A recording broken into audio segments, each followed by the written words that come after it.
अतीक भाई के कुत्ते से शीर्षस्थ नेतृत्व हाथ मिला रहा है, तो संदेश तो बड़ा स्पष्ट है। इस तरफ देखने का कष्ट कीजिए, अन्यथा आपके करियर के ऊपर ग्रहण हो जाएगा। आप चोटों को क्यों छाती से लगाए हैं? उनकी सैंडल अपने सर पे लेके क्यों घूम रहे हैं? आपको ना पहचान धुरंधर तो अभी आई है, पहले तो आई नहीं थी। अतीक के मारे हुए शायद मैं समझता हूँ 2 साल हो रहे हैं। उसके पहले उसने थाना शाहगंज प्रयागराज में ये एक बालिया बयान दिया था कि मेरे आईएसआई से संबंध है। एक से एक अच्छी शस्त्र और कारतूस की दुकान है, लेकिन जो मजा लुत्फ पाकिस्तान के हराम के कारतूस चलाने में है, वो इसमें थोड़ी है कि इंडियन ऑर्डिनेंस के या सेलियर बेलो या एली काइनॉक के कारतूस चलाने में। ये माइंडसेट होता है जिसको कहते हैं खाल उतार लेना। इसको इतना मारा कि खाल उतार ली, उसकी टॉर्चर चेंबर में अपने ले जाके जगह की, और उसके लोथड़े को जाके घर के फेंक दिया कि दोबारा कोई दुस्साहस न करे। एक और आदमी था जिसने एक बहुत अच्छा मकान इसके घर के सामने बनाया, तो अशरफ ने टेलीस्कोपिक साइड से ईद के दिन उसकी हत्या कर दी। तो ये तो इनका दहशत था। कोई पास ले ले गाड़ी का या पास न दे, या तो उसको पकड़ के उसकी हत्या वहीं पे हो जाती थी। यूपी, उत्तर प्रदेश, जिसने वो दौर भी देखा जब अपराध इस तरह से राजनीति के साथ गुथा हुआ था कि कानून की अगर बात करें, पुलिस की बात करें, तो उसे कठपुतली के तौर पर देखा जाता था। कानून बस जो है वो किताबों में था और सड़कों पर खुलेआम खौफ घूम रहा था। लेकिन तब इस सिस्टम में एक एंट्री हुई जिसने बता दिया कि खेल अब बदलने वाला है।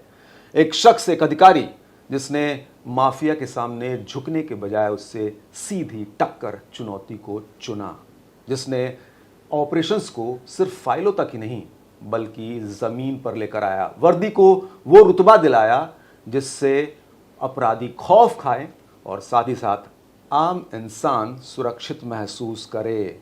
ये वो दौर था उत्तर प्रदेश का जब वो बदल रहा था, और वो शख्स जिसने इस बदलाव में महत्वपूर्ण भूमिका निभाई।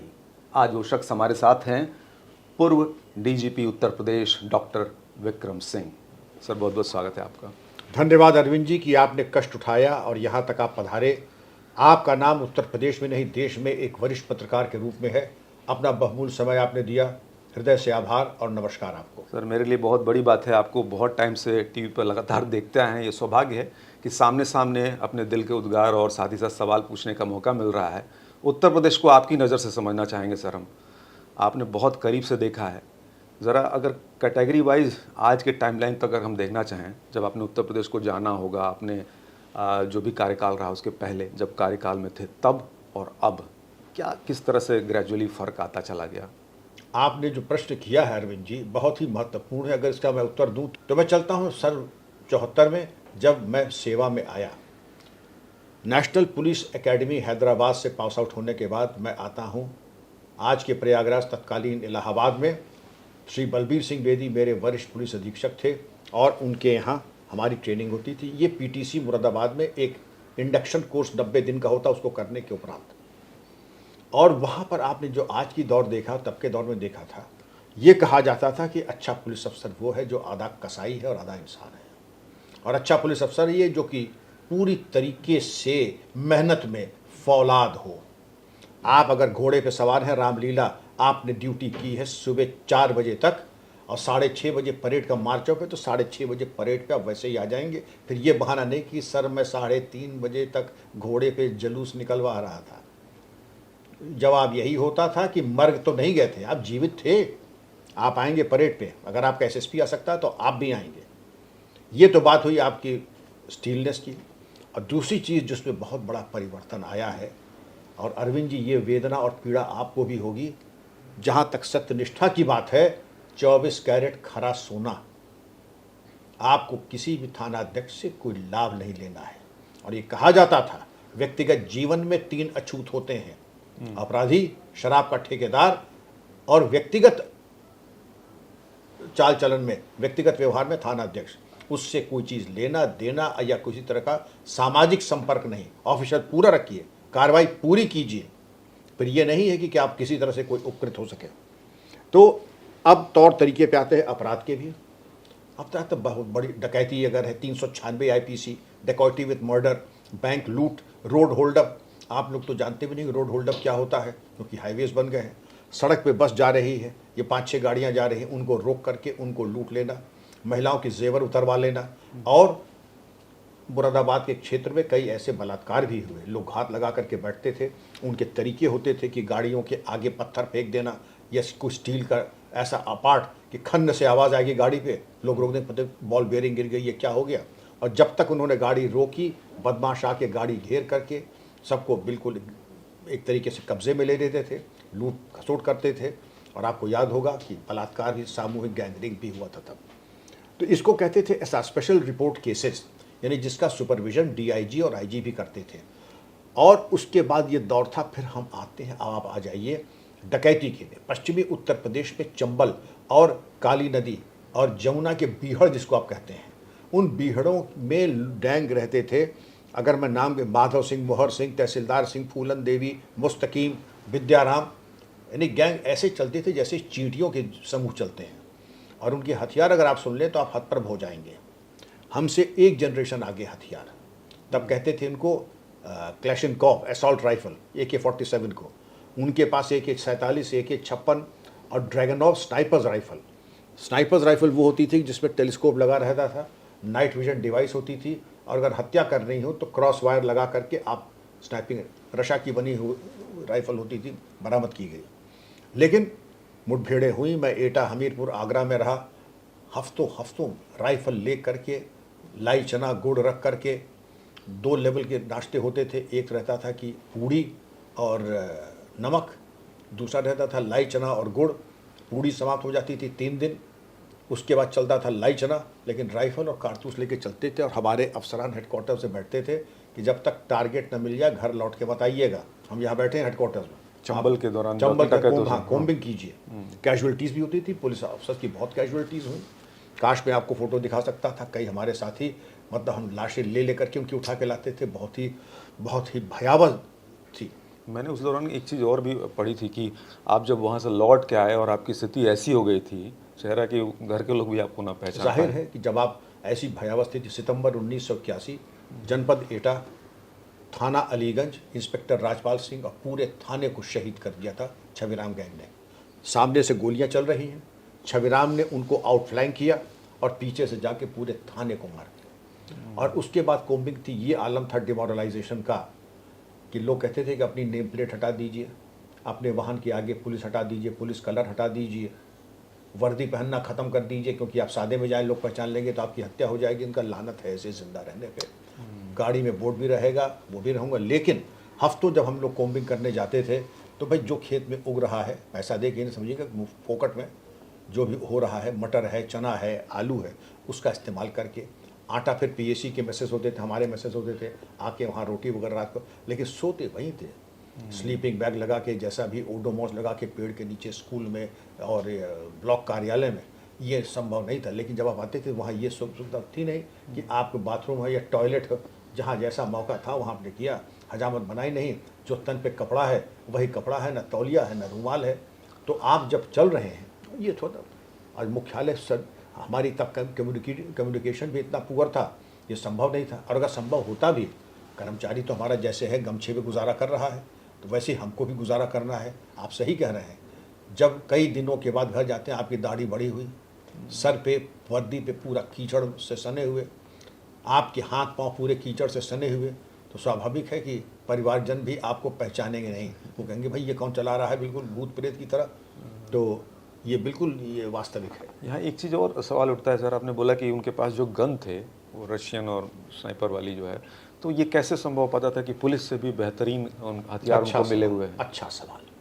सन 71 में जब बांग्लादेश ऑपरेशन हुआ, तो बांग्लादेश ऑपरेशन के बाद जो पाकिस्तान, ईस्ट पाकिस्तान के काफ़ी हथियार अंडरवर्ल्ड के पास आए, न सिर्फ डकैतों के पास बल्कि अंडरवर्ल्ड के पास। ये सारे जो मिलिट्री वेपन्स थे, इनका सारा स्रोत था ईस्ट पाकिस्तान और तत्कालीन बांग्लादेश। वो सारे वेपन, मतलब ट्रक लोड्स वेपन्स यहाँ पर आ गए थे। इसके अलावा आपने देखा होगा नेपाल, इंडो नेपाल बॉर्डर से भी बड़ा पोरस बॉर्डर था, यहाँ से भी खूब आते थे। लेकिन तब पाकिस्तान की चूंकि कमर टूट गई थी, ईस्ट पाकिस्तान से इतने हथियार आए थे, बांग्लादेश से इतने हथियार आए जिसकी इंतहा नहीं। लेकिन सिस्टम में तो कहीं खामी थी ना कि ये उन तक पहुंच जा रहे हैं, वहां से आ रहे हैं और इजीली। आप सही कह रहे हैं, सिस्टम कभी अपने को माफ नहीं कर सकता है।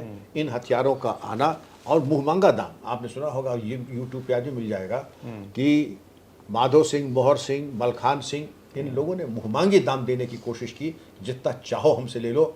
और सस्ते के ज़माने में जब मारुति कार आती थी, तब तो मारुति कार थी भी नहीं, फिएट थी, एम्बेसडर थी। जब फिएट और एम्बेसडर का दाम 20,000 रुपया रहा होगा, तब ये 5-5, 10-10 लाख की बंदूकें लेते थे। जनरल पर्पस मशीन गन हो, स्नाइपर्स राइफल हो, ऑटोमेटिक वेपन्स हो, ये तब कहते थे पचफायरा। पचफायरा इसको कहते थे। इंडियन जो 30 ये आती है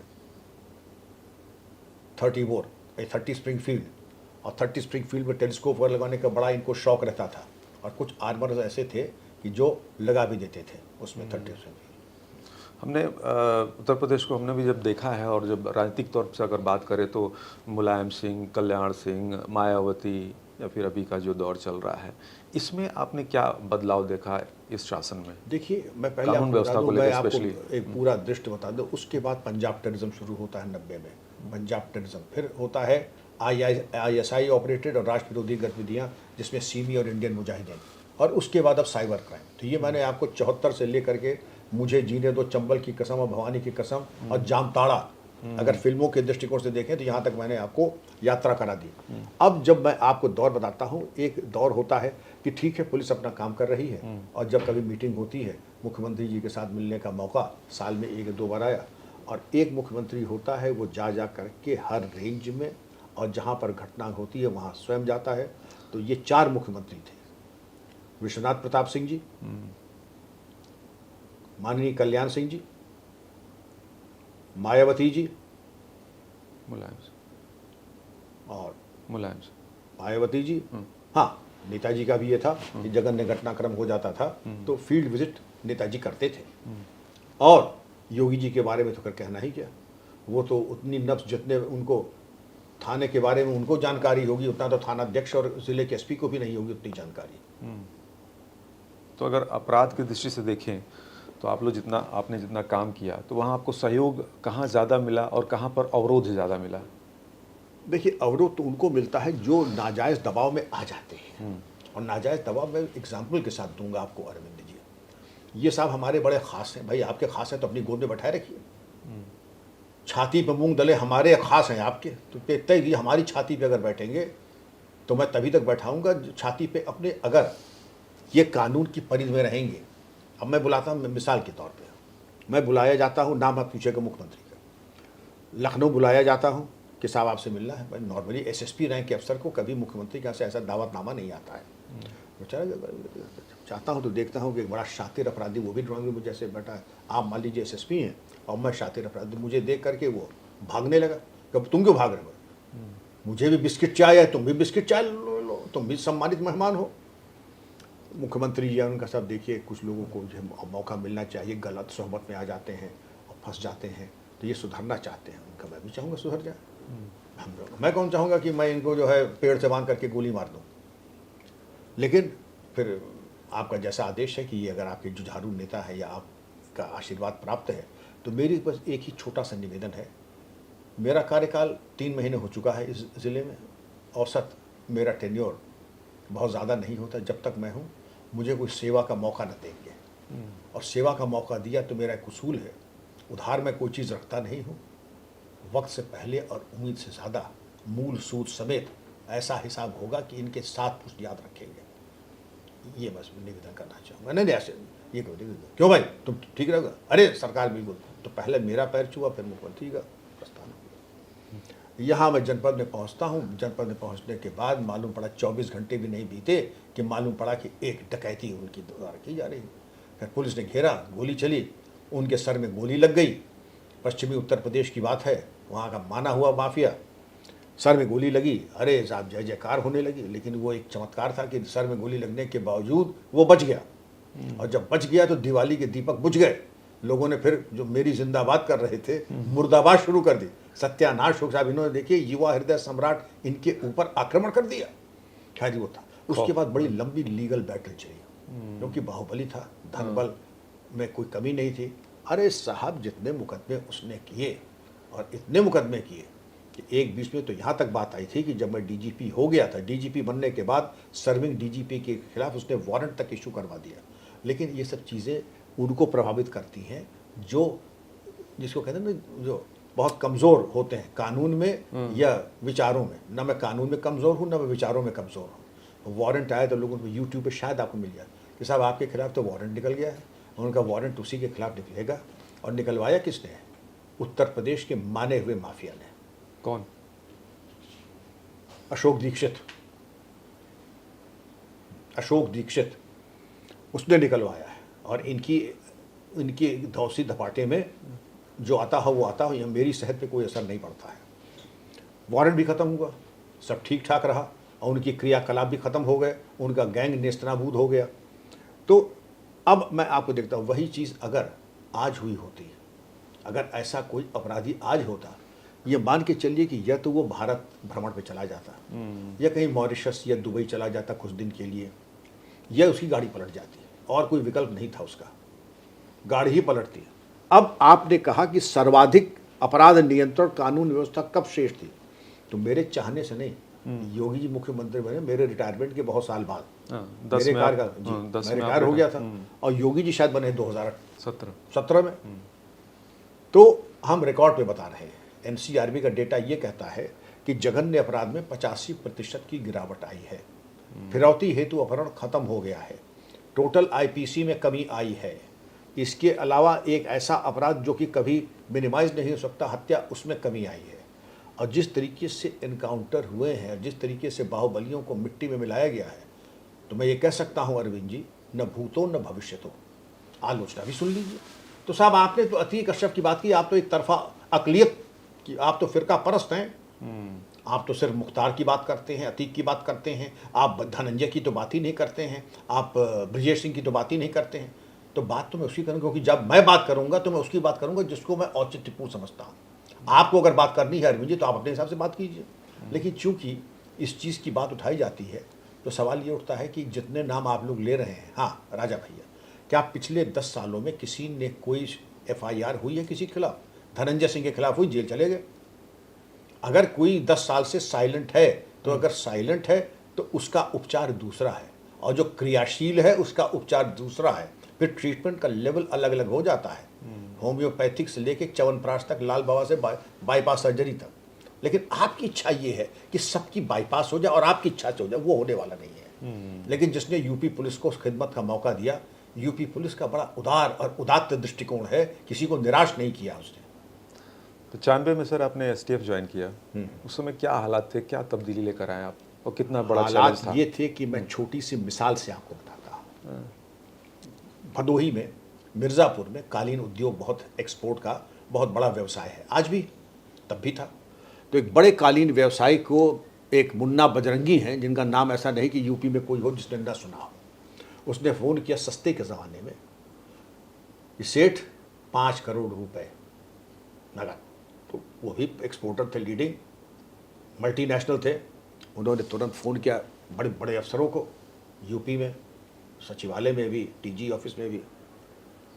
उसके बाद उसका मुन्ना बजरंगी का फ़ोन दोबारा सेठ जी के पास जाता है, और ऐसी गाली, क्योंकि आपका प्रतिष्ठित चैनल है, मैं कह नहीं सकता, आप समझ सकते होंगे कि माफिया कैसी गाली दे सकता है माँ बहन की, कि तू बड़ा अपने को उड़ रहा था, तूने बहुत शिकायत कर दी, अब तू ऐसा कर, पहले ब्लैक कैट कमांडोज और जितनी सुरक्षा तुझे लेनी है SPG की तू लगा ले, और जिस दिन तू बता दे कि मैं सुरक्षित हूँ उस दिन बता दे जिस चौराहे पर माँ का। उसके बाद इतनी उसने गाली दी कि तेरी शरीर में पीतल ही पीतल निकलेगा पोस्टमार्टम में।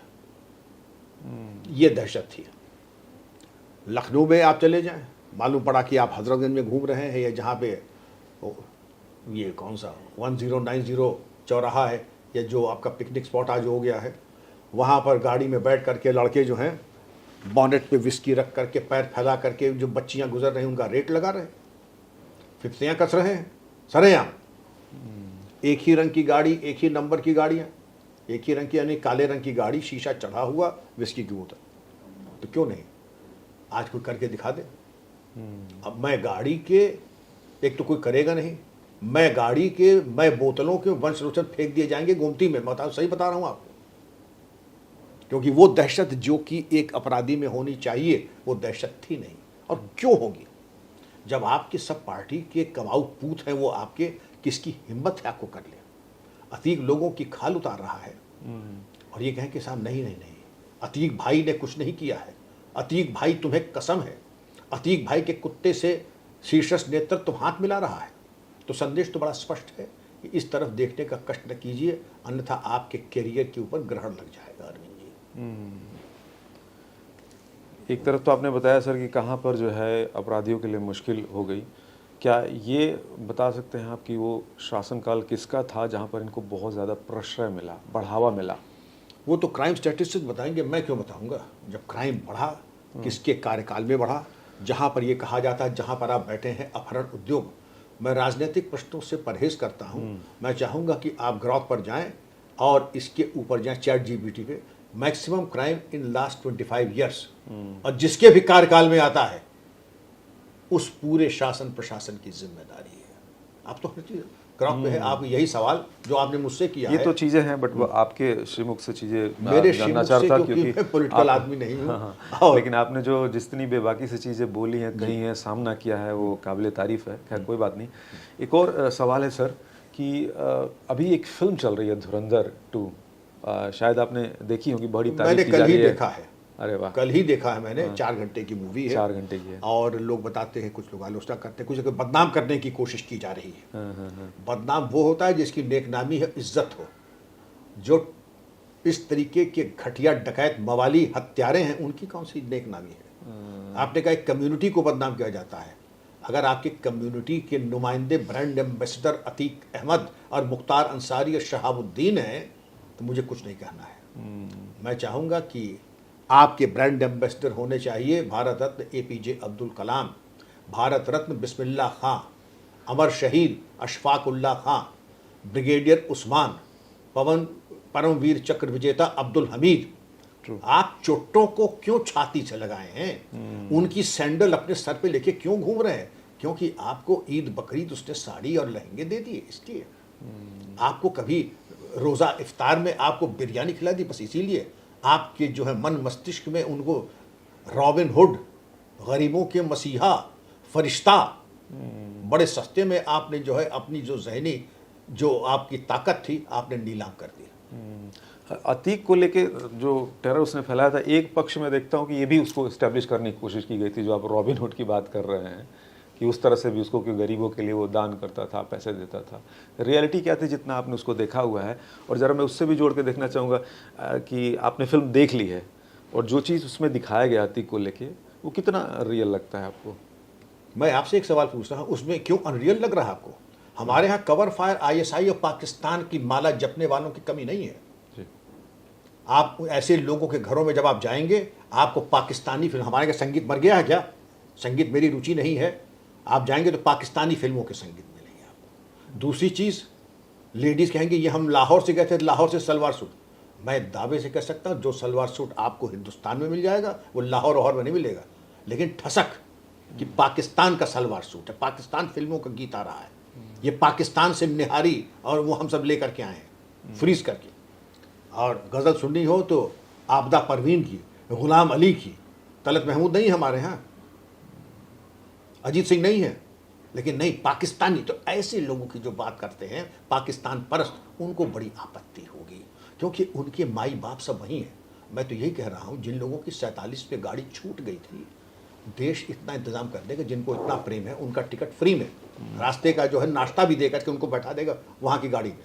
तब गाड़ी छूट गई थी आपकी, तो अब चले जाओ, इतना प्रेम है, मोहब्बत है तुमको। अब सुन लीजिए, मैं आपको विषय परिबंध मत कीजिएगा, क्योंकि मुझे कुछ टाइम चाहिए इसमें। बिल्कुल सर।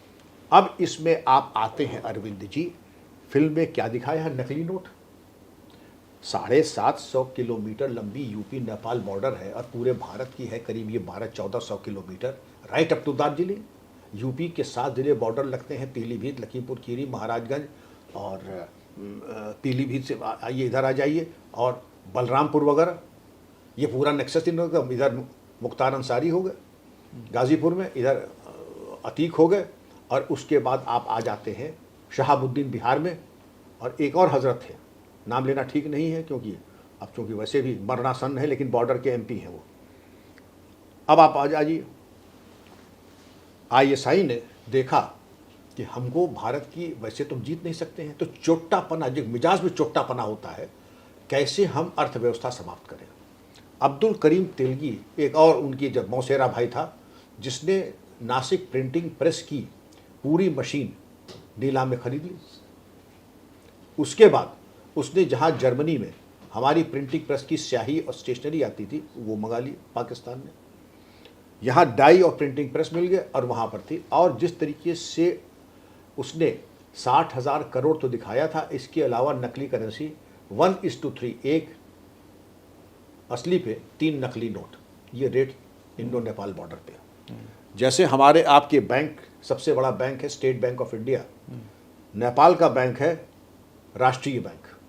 तो राष्ट्रीय बैंक ऑफ नेपाल और स्टेट बैंक ऑफ इंडिया, इन्होंने टाई अप करके बनाया हिमालयन बैंक नेपाल में, और हिमालयन बैंक की शाखा पूरे इंडो नेपाल बॉर्डर पर उसका नेटवर्क हो गया। आप समझ रहे हैं, वाणिज्य और व्यापार के लिए नहीं, इसलिए बल्कि जिससे नकली करेंसी आए और हिमालयन बैंक के जरिए बॉर्डर के इस पार आ जाए।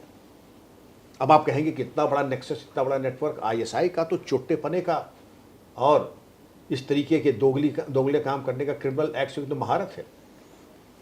अब आप ये कह दें कि धुरंधर तो अभी आई है, पहले तो आई नहीं थी। अतीक के मारे हुए शायद मैं समझता हूँ 2 साल हो रहे हैं, 14 अप्रैल को 2 साल हो गए थे। उसके पहले उसने थाना शाहगंज प्रयागराज में ये एक बालिया बयान दिया था कि मेरे आईएसआई से संबंध हैं, और उसके ड्रोन के जरिए हमारे हथियार आते थे, 455 बोर पिस्तौल, AK-47, RDX, नकली करेंसी, जो कि पंजाब में गिराए जाते थे, और माफिया के जरिए मुख्तार अंसारी की चेले चपाटे जो रॉकी और डिम्पी थे, और उनके ज़रिए ये सामान आया जाता था। क्यों? क्योंकि उसको ज़रूरत थी राजू पाल की हत्या करवाने में, उमेश पाल की हत्या कराने में, अपने हथियारों का एक वर्चस्व बनाने के लिए, तो पाकिस्तान से हथियार के लिए। और जब उसके घर की तलाशी हुई, ये धुरंधर के आने के पहले की चीज़ें बता रहा हूँ, ये कही कि धुरंधर देखने ये सब हुआ तब, ये सब चीज़ें मैं बता रहा हूँ, ये सब पहले ही हो चुका था। धुरंधर फिल्म के बहुत पहले ही हो चुका। जब तलाशी हुई तो उसके घर से कारतूस कहाँ के मिलते हैं? Made in Pakistan, Pakistan ordnance factory. ये वही चीज़ है, पाकिस्तान प्रेम इतना झलक रहा था कि कारतूस वो जहाँ से चाहता, उसके घर के 5 किलोमीटर की रेडियस में एक से एक अच्छी शस्त्र और कारतूस की दुकानें हैं। लेकिन जो मज़ा, लुत्फ पाकिस्तान के हराम के कारतूस चलाने में है, वो इसमें थोड़ी है कि इंडियन ऑर्डिनेंस के या सेलियर बेलो या एली काइनॉक के कारतूस चलाने में। ये माइंडसेट होता है। आप यहाँ भी बिरयानी, लखनऊ की कुजीन सारी दुनिया मशहूर है, लेकिन जब तक वो लाहौर की बाज़ार से निहारी कुलचा नहीं आएगा, तब तक लुत्फ थोड़ी आएगा। जब तक आबिदा परवीन और नुसरत फ़तेह अली खां की गज़लें नहीं सुनेंगे कव्वाली, तब तक लुत्फ थोड़ी आएगा। पाकिस्तान का नेटवर्क जब आपका पाकिस्तान पर इस छत चढ़ के बोल रहा है, और उसके बाद शाहगंज के थाने में उसका इकबालिया बयान है, घर से उसके बरामदगी होती है पाकिस्तान ऑर्डिनेंस फैक्ट्री के और मेड इन पाकिस्तान कारतूस की। अब और भी कोई प्रमाण चाहिए कि उसके पाकिस्तान से लिंक थे? और कोई प्रमाण चाहिए? मतलब फिल्म में जो दिखाया गया वो बिल्कुल एग्जैक्ट है। मैं तो फिल्म को तो सर्टिफाई नहीं करूँगा, मैं अपने को सर्टिफाई करूँगा। और मैं सर्टिफाई करूँगा पाकिस्तान, जो कल ही मैंने देखा है, 100% सही है। और क्यों बदनाम हो रहे हैं आप? क्या माफिया की नेकनामी बदनामी आपसे जुड़ी है? हम तो ये समझते थे कि अगर आपके घर का पुत्र भी जो है जिस दिन डकैती या हत्या करता है, तो लोग पहले इश्तिहार निकाल देते हैं कि इनसे मेरा कोई संबंध नहीं है। आप गले क्यों लगाए हुए हैं हत्यारों को, डकैतों को, माफियाओं को, राष्ट्र विरोधियों को, ऐसे लोगों को जिनके ऊपर सन 1979 से जब तक इसकी मौत हुई 100 जघन्य अपराध अतीक के ऊपर थे। और ऐसे अपराध, जो कि ऐसे अपराध, हत्या, जबरन जमीन पे कब्जा करना, एक्सटॉर्शन, कॉन्ट्रैक्ट किलिंग, सभी तो ऐसे अपराध उसके ऊपर थे। कौन सा ऐसे छोटा मोटा मतलब एक आम इंसान को जो उत्तर प्रदेश को इस तरह की माफिया चीज़ों को वो नहीं जानता है, उसके लिए थोड़ा आश्चर्य होता है कि आखिर क्या एक होता है कि एक शख्स जो है इस तरह से बड़ा होता चला जा रहा है, उसके आगे प्रशासन भी है, नतमस्तक है। प्रशासन नहीं है, प्रशासन बौना है। बौना है। खुल करके सुनिए। तो वो किस तरह का टेरर था उसका? वोरा कमेटी एक बनी थी कि इसको, जो सवाल आपका था, एन वोरा कमेटी को दिया गया था। एन वोरा कमेटी ने कहा कि अपराधी यानी माफिया, राजनेता और ब्यूरोक्रेट और एक थोड़ा बी बिजनेसमैन, इन सब का एक नेक्सस है और म्यूचुअल बेनिफिशियल सोसाइटी है ये। आप एक तार को निकाले माफिया, तो उसके साथ साथ राजनेता भी आएगा। राजनेता निकालें तो माफिया और ब्यूरोक्रेट भी आएगा। आप इलाहाबाद अतीक पे, मैं प्रत्येक उस अफसर को दोषी मानता हूं जिसने अतीक के कार्यकाल में जो कार्रवाई होनी चाहिए थी नहीं की। 11 जज अपने को रिक्यूज कर रहे हैं कि हम इसका मुकदमा नहीं सुनेंगे। क्यों नहीं सुरक्षा वातावरण और सुरक्षा सिक्योरिटी इकोसिस्टम को आपने अभेद्य बनाया। दूसरी चीज, जब स्टेट का मुख्यमंत्री उसके कुत्ते से हाथ मिलाएगा तो संदेश बड़ा साफ है, इस तरफ देखने की जहमत न कीजिए वरना आपके लिए घातक हो सकता है। और इसीलिए तत्कालीन DM, SSP, DIG, commissioner, IG, मैं सबको बराबर का हिस्सेदार मानता हूं, क्योंकि जिस स्टेज पर आपको हस्तक्षेप करना था, अगर आप मूक रह गए, वो भी मूक सहमति है उसी हत्या की, उसी बलात्कार की और उसी जबरन भूमि कब्जे के ऊपर। क्यों नहीं कार्रवाई की आपने? पुलिस और प्रशासन की ताकत भी अपने आप में ज़बरदस्त होती है। आप रहे हैं और आपने वो चीज़ें कायम की, नहीं, वो तो वहाँ पे क्यों नहीं ये चीज़ लागू आई हैव होती है? Never felt helpless. देखिए, ये अपना अपना दृष्टिकोण होता है। मैं एक काम के लिए आया हूँ। मेरा अभिप्राय ये है कि मैं कानून का निष्पक्षता के साथ अनुपालन करूं और करवाऊं, जिससे कि सुप्रीम कोर्ट तो छोड़ दीजिए, मेरी अंतर आत्मा भी मुझे कभी ना धिक्कारे। लेकिन अगर मेरा अभिप्राय कहीं पे निगाहें कहीं पे निशाना है कि दिखाऊंगा तो ये कि हाँ साहब, मैं तो जनता की सेवा कानून का रखवाला हूँ, लेकिन मेरा प्लान जो है 100 करोड़ कमाने का है, और 100 करोड़ कमाने के अभिप्राय के लिए मुझे अगर किसी की तरफ एक माफ़ी करना होगा, उसकी तरफ देखना नहीं होगा, थोड़े से समझौते करने होंगे। और इसी कारण इन तथाकथित घटिया पाप रूपी समझौते के उपरांत इस तरीके के जो नाली के कीड़े और केचुए हैं, अजगर बन जाते हैं। अगर एक बार आप कमर कस ले, किसी की हिम्मत नहीं है। मैं तो एसएसपी छोड़ दीजिए, डीजी छोड़ दीजिए, अगर थाना अध्यक्ष अगर हो जाए कमर से कस ले अपने, इनकी मजाल खड़े हो जाइए, इनकी मजाले खड़े हो जाए। जिस वक्त एक अपराध किया तो बस घर घिरवा लो, अब घर घिरवा लो, आज इस पार होना ही है।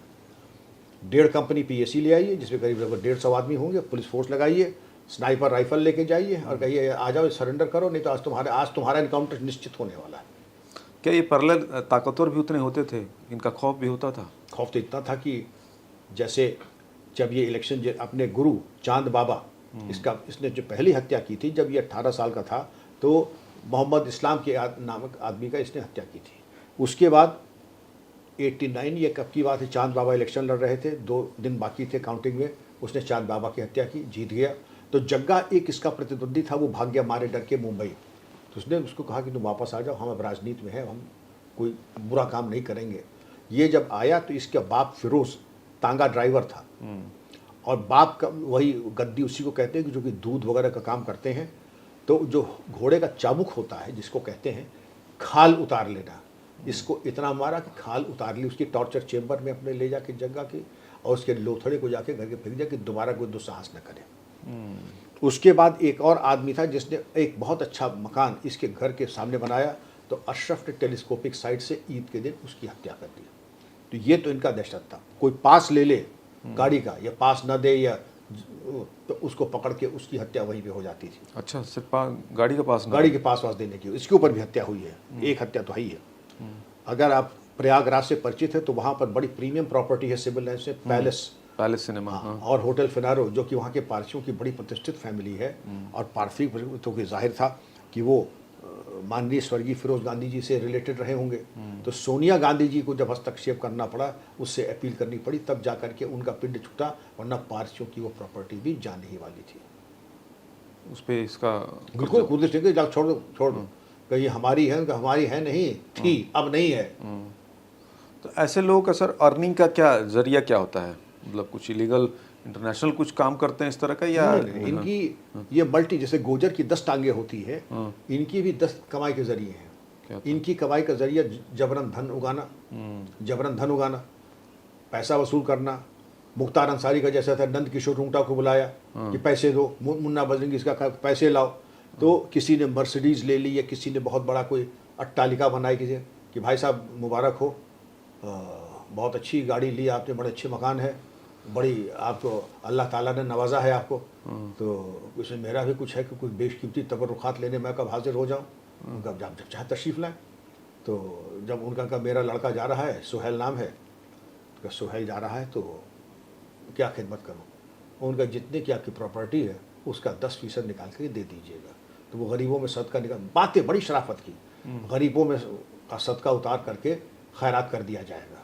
अब उनके तो पैठ जी सेठ जी की ज़मीन चली गई, फिर 10% के मालूम हो गया 10-15 करोड़ रुपए। लेकिन ना करे तो नंद किशोर रुंगटा के, आपको मालूम है नंद किशोर रुंगटा का क्या हुआ? आपको मालूम है कि और लोगों का क्या हुआ? क्या हुआ? बस वही फेंक दो गंगा जी में काट करके। तो इसी तरीके से अब दूसरी कमाई, अभी मैं ख़त्म नहीं हुआ, कमाई के और ज़रिए बता रहा हूँ। नकली नोट कमाई नंबर 2, नंबर 3 जितने गलत धंधे थे ठेके। अब आपने देखा होगा अतीक के न कोई शिक्षा है, न कोई दीक्षा है, न कोई काबिलियत है, न कोई सलाहियत है, लेकिन ठेके में खूब थे। लेकिन ये बताते थे कि जब रेलवे मिनिस्टर शायद मोहम्मद शफी कुरैशी जब थे तो खूब इनको नवाजा है, खूब ठेके मिले, और जिसको कहे दोनों हाथ में लड्डू और सर कढ़ाई में। तो कम्युनल एंगल से ठेका भी तुम ले रहे हो। जाफर शरीफ, मोहम्मद जाफर शरीफ जब रेलवे मिनिस्टर थे तो अतीक ने बिल्कुल दोनों हाथ में लड्डू सर कढ़ाई में। और अकेले यही नहीं थे, इस देश का दुर्भाग्य यही है, आप ठेका लेने गए आपको चवन्नी का ठेका नहीं मिलेगा। इसलिए कोशिश भी मत कीजिएगा। अगर आप माफिया नहीं हैं या आप बाहुबली नहीं तो शायद उस दौर में नहीं मिलता। अब तो खैर मिल जाए क्योंकि हर चीज़ ऑनलाइन हो गई है। लेकिन जाफर शरीफ ने इनको खूब ठेके दिए। ठेके की बात आगे, एक्सटॉर्शन, जबरन धन वसूलना, कॉन्ट्रैक्ट किलिंग, ठेके पे हत्या करना, बूथ कैप्चरिंग, मनी लॉन्ड्रिंग, कितने और बताओ। इस पे तो एक लेक्चर एक दिन का होगा। सही बात है।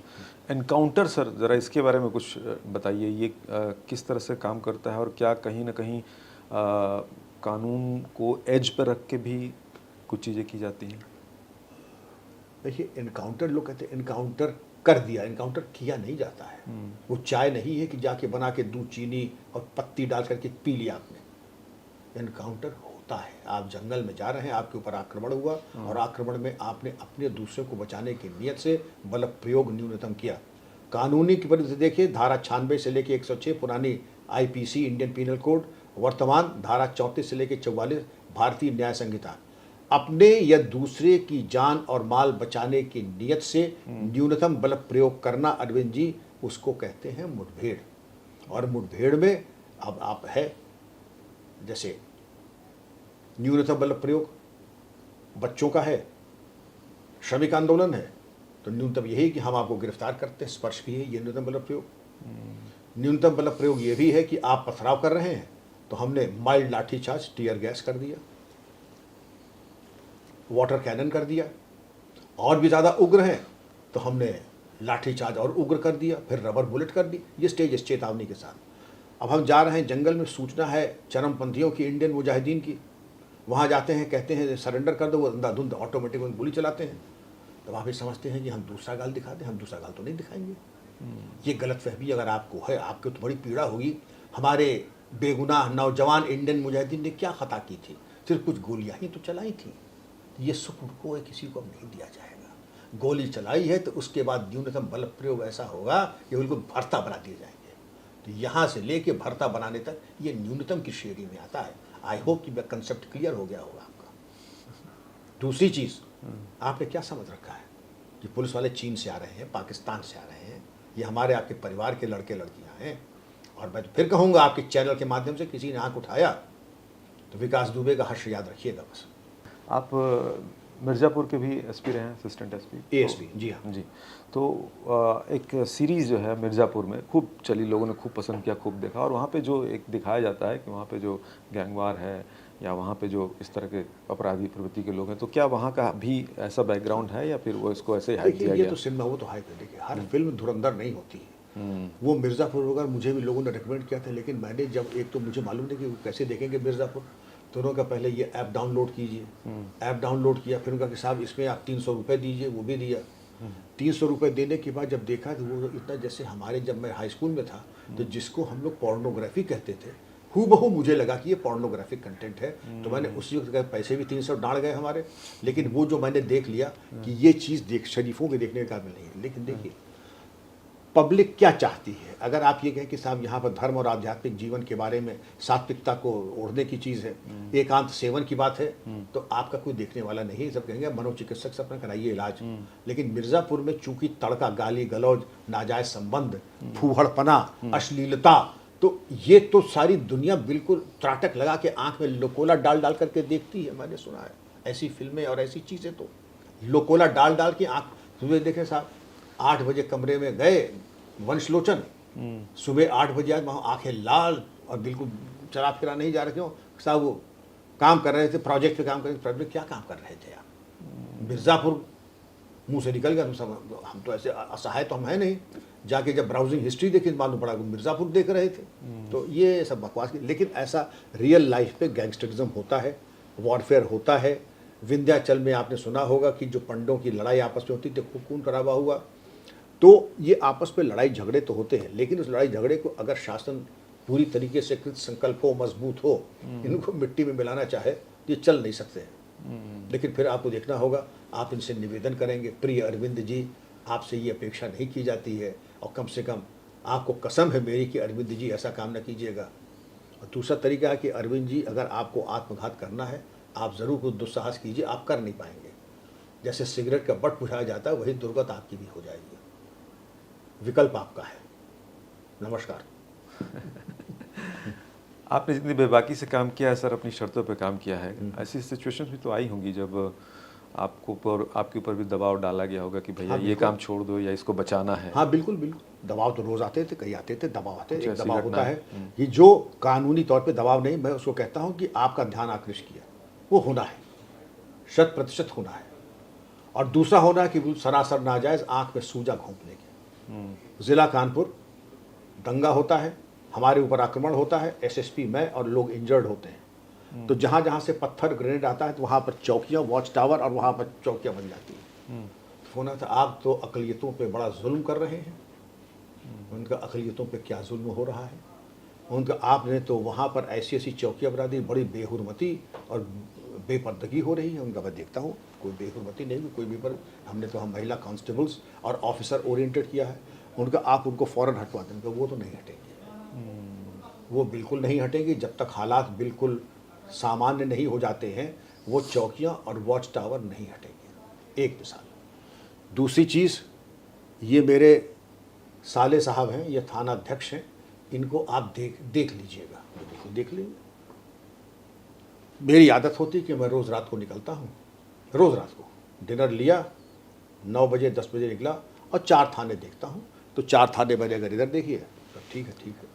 तो जो साले साहब के थाने पे गया, साहब दवा खा करके सो रहे हैं, कोई बात नहीं, तबीयत खराब हो गई। 7 दिन बाद फिर उनका नंबर आता है कि साहब जो है दवा खा के सो रहे हैं। तीसरी बार भी तो हमने कहा, साले साहब कल दफ्तर में बावर्दी पेश हो जाइए ज़रा 10 बजे। हमें लगता है कि आपकी तबीयत जो है आपका साथ नहीं दे रही है, आपकी तंदुरुस्ती जो है, अब उसमें आराम और सुकून की आपको ज़रूरत है। ये आपका सस्पेंशन ऑर्डर है, जाइए, लाइन में आमद कीजिए, जाइए। उनका हुजूर, मैं इनका ABCD का साला हूँ, मैं जानता हूँ, लेकिन वो अब आपकी मदद नहीं करेगा। ऑर्डर छप चुका है, ऑर्डर बुक हो चुका है, और HOV हो चुकी है, तो आप जाके आमद करें मेरी। तो आते हैं ऐसे, लेकिन ठीक है, तो आपके ऊपर है। लेकिन ये भी आप समझ सकते थे, एक विकल्प ये भी था, अरे सर आपका साला मेरा साला, क्या फ़र्क है?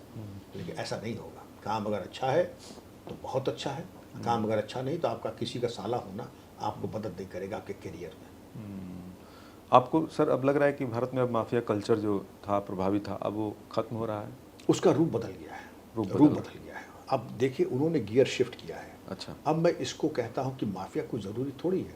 माफिया एक होता है आपका वोकिज़म, जैसे आपका TCS पे जो अभी कांड हुआ है, जो TCS पे कांड हुआ है, क्या वो माफिया गतिविधि नहीं है? वो भी माफिया गतिविधि है। दूसरी चीज़ ये होती है booth capturing, silent booth capturing. आपकी जिस तरीके से देखिए, कई स्टेट्स में नाम लेना ठीक नहीं है, क्योंकि आदर्श आचार संहिता लगी हुई है।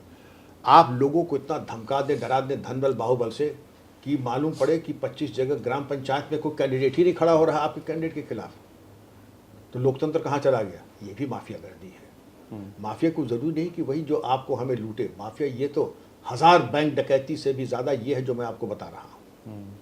इन चीज़ों के मद्देनजर अगर आप देखें तो मैं चाहूँगा कि अपने पॉलिटिकल सिस्टम को और क्लीन करना पड़ेगा।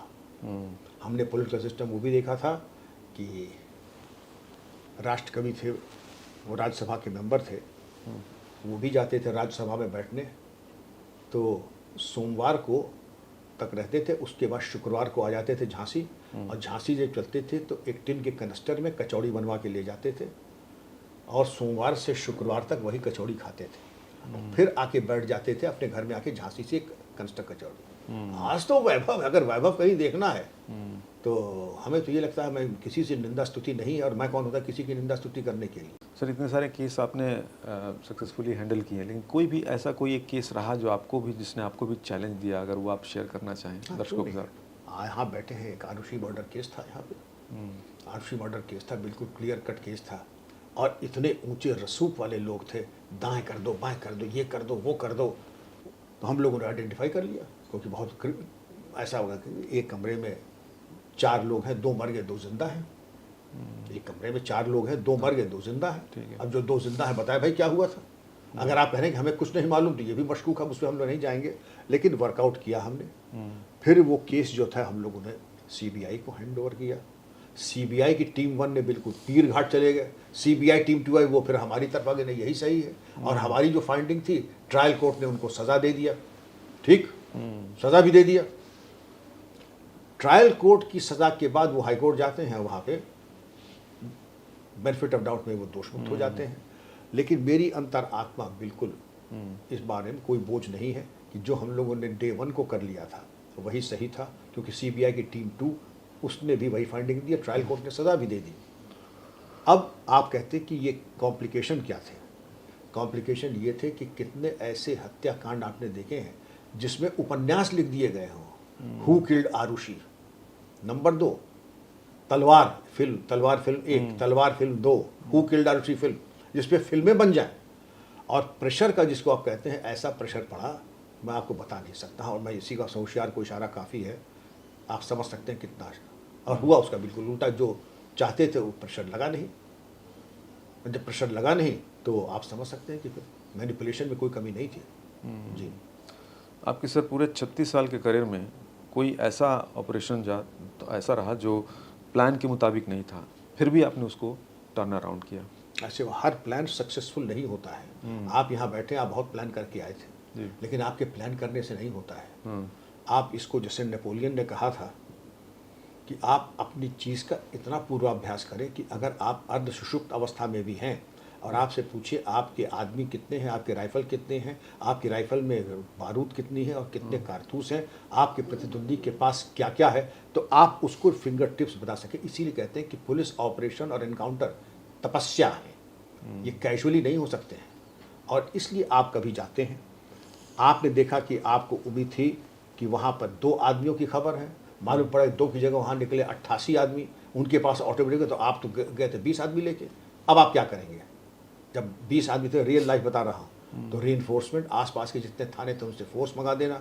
आपके पास ये भी विकल्प था कि चुपचाप जैसे मुँह आए थे वापस चले जाए, फिर वो आपकी अंतरात्मा आपको कभी क्षमा नहीं करेगी। ऐसे केसेस बहुत आते हैं, लेकिन उसी कहते हैं कि आपके पास there should be a backup for a backup for a backup. जैसे गाड़ी में आप स्टेपनी रखते हैं, तो पुलिसिंग में होता है कि एक बैकअप नहीं, एक बैकअप है, दूसरा बैकअप भी है, तीसरा भी है, चौथा भी है। ऐसे कहते हैं कि plan A B C D, हाँ, डी तक। And I have never felt helpless, कि आपको जो करना हो, आप गए हैं, किसी ने कहा पकड़ करके गर्दन, पीछे हटो नहीं तो हम गोली मार देंगे। उनका कौन किसको गोली मार, कहानी डायलॉग फिल्मों में होता है। जिसके पहले कि उन्होंने पूरा किया, मालूम पड़ा गोली उन्हीं को छेद दिया। उनको मालूम था कि इस तरीके की होस्टेज सिचुएशन हो सकती है। तो आपके पास backup for a backup, plan ABCD हमेशा रहना चाहिए। You will never fail. ऐसा कोई ऐसी चीज़ें आई आपके सामने? कितनी, मैंने आपको 2 तो बताई ही आपको, कि ओवर आउट नंबर हो गए एक बार। दूसरी बार ये था कि होस्टेज सिचुएशन आ गई, तो उनको भी धमका लिया और बड़े आसानी से उन्होंने हथियार डाल दिए। ऐसी अक्सर आती, किसी भी पुलिस ऑफिसर की जो फील्ड में रहा हो, ऐसे चैलेंजेस बहुत आते हैं। क्या आपने कभी ऐसा फैसला लिया जो कानून के हिसाब से वो बॉर्डर लाइन पे था, लेकिन वो ज़रूरी था?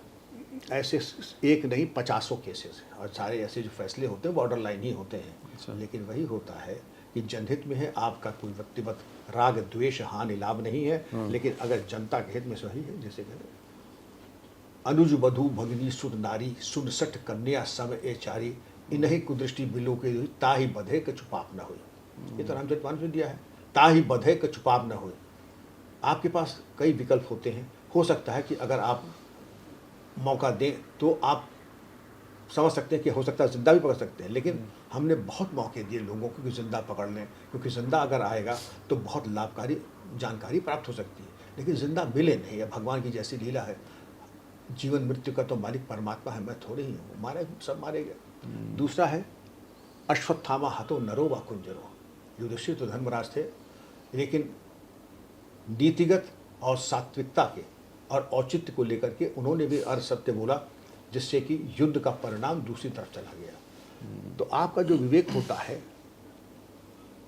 तो मैं रियल लाइफ आपको बताता हूँ, जो कि बताना नहीं चाहिए आपको। एक ज़िले में इनकाउंटर हो रहा है, एक ज़िले में इनकाउंटर हो रहा है, और इनकाउंटर हो करके हम लोग आगे बढ़ रहे हैं। एक मेन गैंगस्टर जो है वो आगे खेत में छुपा है, जो नंबर 2 है उसका वाइस कैप्टन वो यहाँ पड़ा हुआ है, और वो पड़ा हुआ है घायल है, मरा नहीं है। विकल्प एक कि इसको आप ले करके अपने साथ ढोइए, तो आपका नंबर वो प्रिंसिपल चला जाएगा। नंबर 2, आप उसको अस्पताल भेजिए जिसकी आपका संसाधन नहीं है, तब भी मेन निकल जाएगा। विकल्प नंबर 3, आप उसको एंगेज कीजिए और निपटा दीजिए। आप बताइए आप क्या विकल्प लेंगे? मैंने विकल्प नंबर 3 लिया, समझ गया। मैं नंबर 1 को तो छोड़ूंगा नहीं, और शरीफजादे देवता तुम भी नहीं हो, तुम्हारे ऊपर भी 2 लाख का इनाम है, उस पर 10 लाख का इनाम है। तो गोली तो चल ही रही है, तुमने भी गोली चलाई मेरे ऊपर। अब ये इंटरप्रिटेशन की बात है कि साहब वो असहाय था। असहाय आप कह रहे हैं, मैं तो नहीं कह रहा हूँ असहाय था। असहाय आप कहने कि वो था, सरेंडर तो क्या नहीं था, हथियार उसके बगल में था, कारतूस उसके पास थे। थोड़ा विचार और प्रस्तुतिकरण का अंतर पड़ सकता है। उसको तो परमात्मा ही चाहते थे कि उसकी मृत्यु हो। आप समझ गए ना। सांकेतिक रूप में मैंने आपको स्पष्ट कर दिया, और मेरा काम यहाँ फर्स्ट एड पहुँचाना और रेड क्रॉस करना मेरा काम नहीं है।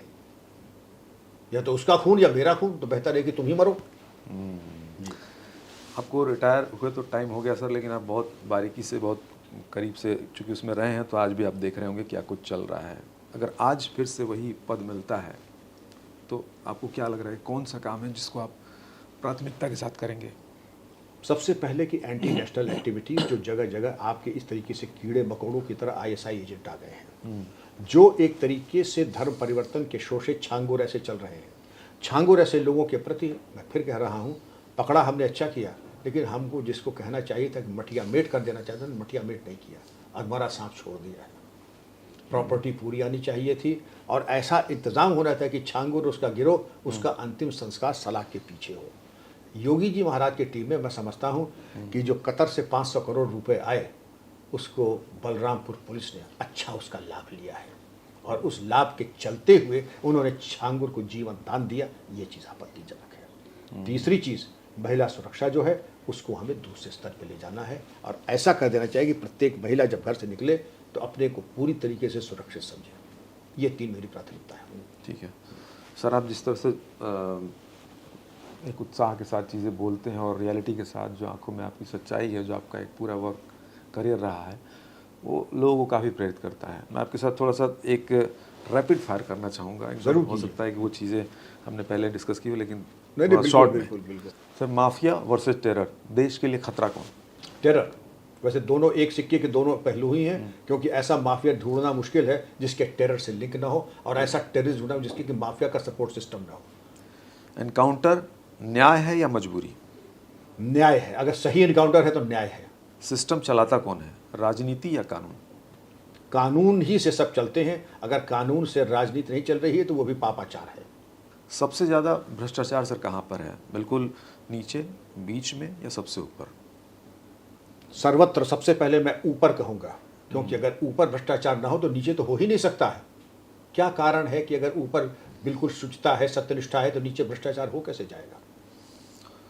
आज का भारत पहले से सुरक्षित है या सिर्फ ये दिखावा?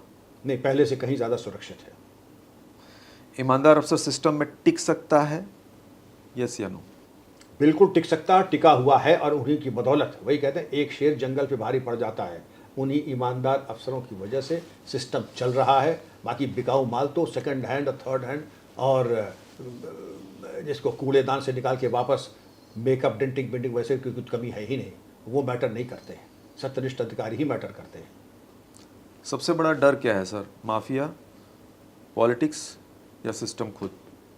माफिया एक बाई प्रोडक्ट है गंदी पॉलिटिक्स का, और गंदी पॉलिटिक्स एक बाई प्रोडक्ट है आपकी एक लुंज पुंज व्यवस्था का। इसलिए ये भी आपस में तीनों चीज़ें इंटरट्वाइंड है। लेकिन अगर खतरे की बात करें तो मैं कहूँगा जो बाई प्रोडक्ट है माफिया, वन वर्ड अगर कहना हो। क्या कानून सबके लिए बराबर है सर, अगर ईमानदारी से अगर इसका जवाब बिल्कुल दें? नहीं। कुछ लोगों के लिए ज़्यादा इक्वल है, कुछ लोगों के लिए बिल्कुल नहीं, कुछ लोगों के लिए तो है ही नहीं। Show me the man and I will show you the rules, ये पुरानी कहावत है और आज उससे ज़्यादा प्रासंगिक मुझे बहुत कष्ट हो रहा कहते हुए, लेकिन मैं क्यों झूठ बोलूँगा। Show me the man and I will show you the rules. Sir अगर आज अतीक अहमद जैसे 10 लोग खड़े हो जाए तो क्या सिस्टम उनको संभालने लायक कैपेबल है, सक्षम है? आज की तारीख में एक तो उगेगा नहीं। वो जो इकोसिस्टम होता है अतीक, मुख्तार, शहाबुद्दीन पैदा करने का, वो तो सिस्टम अब ख़त्म हो गया। लेकिन जिस दिन वो इकोसिस्टम बदलेगा तो एक अतीक क्यों, फिर तो दर्जनों अतीक फिर पैदा हो जाएंगे। वो तो कालचक्र है, क्योंकि जब खाद पानी मिलेगा, लाभान्वित होने के गिव एंड टेक होगा, बिल्कुल होगा। भगवान न करे वो दुर्दिन हमारे उत्तर प्रदेश को देखना पड़े। Sir Allahabad, Prayagraj, Delhi IAS PCS इसका गढ़ है, नए बच्चे तैयारी करते हैं, सेलेक्ट होते हैं। IAS को क्यों ज़्यादा प्रेफरेंस दिया जाता है, अगर वो मैं आपसे समझना चाहूँ तो? अरविंद जी, IAS तो सुपीरियर सर्विस है ही है, क्योंकि ग्रुप में जैसे इंडियन फॉरेन सर्विस है और IAS है, तो एक प्रशासनिक सेवा है, कार्डर कंट्रोलिंग अथॉरिटी है IPS की। तो क्यों ना, अगर आदमी चाहेगा सर्वोच्च सेवा में जाए तो सर्वोच्च सेवा, मुझे कहने कोई गुरेज नहीं है। हमारी कभी कभी प्रतिस्पर्धा भी होती है IAS अफसरों से, क्योंकि उनका प्रमोशन, उनका पे स्केल, उनके जो महत्वपूर्ण पद है कहीं ज़्यादा है IPS से, तो लोग अपना समझते हैं। लेकिन जो कुछ जन सेवा में, ऐसे मैं आपको 3 अफसर IPS पे यूपी के बताता हूँ जो IAS में भी आए, लेकिन चुना उन्होंने IPS। अजय मिश्रा IG इलाहाबाद, आलोक सिंह जो फॉर्मर पुलिस कमिश्नर नोएडा, आज ADG कानपुर, और ऐसे मैं 2 अफसर हैं जो कि IAS में भी, और निश्चित यूपी कार्डर मिलता, लेकिन उन्होंने IPS का चयन किया क्योंकि उनको वर्दी से और सेवा भाव से बहुत लगाव था, पैशन था उनका। साइबर क्राइम आज के दौर का सर नए तरह का अपराध है, आपने तमाम तरह का अपराध देखे हैं, हैंडल किए हैं, क्या ये ज़्यादा मुश्किल है? मुश्किल नहीं है, नए तरह का क्राइम है, ट्रांसनेशनल है। IT एक्ट ने अभी उसको केटर नहीं किया है, और चूंकि ट्रांसनेशनल है, क्योंकि कैम्बोडिया, थाईलैंड से इसके जो तार वहाँ तक जुड़ते हैं, और तमाम माफिया ऐसे हैं कि टेक्नोलॉजी ओरिएंटेड है। टर्नओवर इतना ज़्यादा है, 200 साल की चंबल और जमुना की डकैती में 200 साल की टर्नओवर रहा होगा, 200 साल। और साइबर क्राइम का टर्नओवर ये 2 साल का टर्नओवर है, 20,000 करोड़। तो आप समझ सकते हैं कि ये कितना ज़्यादा भयावह स्थिति है। इसलिए इसको कंट्रोल करना, इन्वेस्टिगेट करना, प्रोसिक्यूट करना, क्योंकि हमारी शिक्षा दीक्षा ऐसी नहीं थी अभी तक। लेकिन अब संतोष का विषय ये है कि हमारे अधिकारी प्रशिक्षित हैं, टेक्नो सेवी हैं, और जिस यूनिवर्सिटी में आप बैठे हैं, 2 कांस्टेबल नोएडा पुलिस के PhD कर रहे हैं, एक AI में और एक साइबर सिक्योरिटी में। जब पुलिस कांस्टेबल PhD कर रहे हैं साइबर सिक्योरिटी और AI में, आप समझ सकते हैं कि पुलिस की गुणवत्ता और प्रोफेशनल कॉम्पिटेंस, व्यावसायिक दक्षता कितनी ऊंची हो चुकी है। अभी के हालात को भी आप बहुत करीब से देख रहे होंगे सर, समझ रहे होंगे। अभी की अगर पुलिस लीडरशिप की बात करें, वो कैसी है? बहुत अच्छी, बड़ी परिपक्व है। राजीव कृष्ण को मैं व्यक्तिगत रूप से जानता हूँ, सत्यनिष्ठ, ईमानदार, और आपने ये देखा होगा कोई लाउड नहीं है, बहुत ज़्यादा, मतलब वो फ्लैशी लाइफस्टाइल नहीं है जैसा कि एक अधिकारी को होना चाहिए। सेल्फ इफेसिंग, ईमानदार और कर्मठ और काम का जानकार। दुनिया में अब जो वॉर की स्थिति अभी से बनी हुई है, ऐसे में सिचुएशन जो बन रही है, क्या भारत को भी खतरा है? निसंदेह अब जो युद्ध होगा उसमें पूरे विश्व को खतरा, भारत ही को नहीं, और उसका दुष्परिणाम आप पूरे विश्व में देख रहे हैं। चाहे वो एक हताशा की स्थिति, चाहे एक भय की या असमंजस की, या एक समझिए कि आदमी भयाक्रांत है कि भविष्य में क्या होने वाला है। महंगाई को लेकर के है, मुद्रास्फीति को लेकर के है, यात्रा को लेकर के, ट्रेड एंड कॉमर्स को लेकर के है। तो स्थिति जहाँ तो ठीक तो नहीं है, क्योंकि युद्ध की स्थिति अकेले ईरान, इजराइल और अमेरिका को नहीं, वो पूरे विश्व को प्रभावित करेगी। आज के युवाओं को सर अगर IPS ज्वाइन करना है, उनका अगर ड्रीम है, तो वो कौन से हार्श ट्रूथ है जो उन्हें जान लेना चाहिए? हार्श ट्रूथ कुछ भी नहीं है। आप फिल्म देख के, दबंगम सिंह में देख के IPS वर्दी धारण न करें, क्योंकि वो बड़ा गलत उदाहरण होगा। आपको अगर करना है तो IPS के रियल लाइफ हीरोज़ हमारे डॉक्टर RKS राठौर साहब हैं, हमारे राजीव कृष्ण साहब हैं जो मौजूदा DGP हैं, हमारे अमिताभ यश जी हैं, और प्रशांत कुमार जो पूर्व डीजीपी हैं, ये आपके आदर्श होने चाहिए। और इन्होंने वर्दी का मान बढ़ा। कुछ अधिकारी कुर्सी से जाने जाते हैं और कुछ कुर्सियां अधिकारियों से जाने जाती हैं। आपका काम सेवा है और ये मान के चलिए, मैंने वहाँ पे भी खाना खाया है जहाँ पे एक व्यक्ति के खाने की कीमत 25,000 रुपये होती थी। मुझे ठीक है, भोग था, लेकिन जब किसी विधवा के आंसू पूछे, किसी गरीब को सहारा दिया, उसका मामला सुलझाया, जो आनंद की अनुभूति आज मुझे है, वो आनंद आपको आईपीएस में ही मिलेगा। और अगर सेवा भाव से आ रहे हैं तो इससे बेहतर न कोई सेवा थी न होगी। यहाँ तपस्या करने की तनख्वाह मिलती है। बहुत बहुत बढ़िया सर, शुक्रिया। आपका जो भी कार्यकाल रहा है वो मिसाल रहा है लोगों के लिए, हम लोगों के लिए भी। बहुत बहुत शुक्रिया। धन्यवाद अरविंद जी, बड़ी कृपा की, आपने अपना समय दिया। आपको, आपके मंच को, आपके सुधी दर्शकों को मेरा बहुत बहुत जय हिंद और आशीर्वाद। धन्यवाद सर।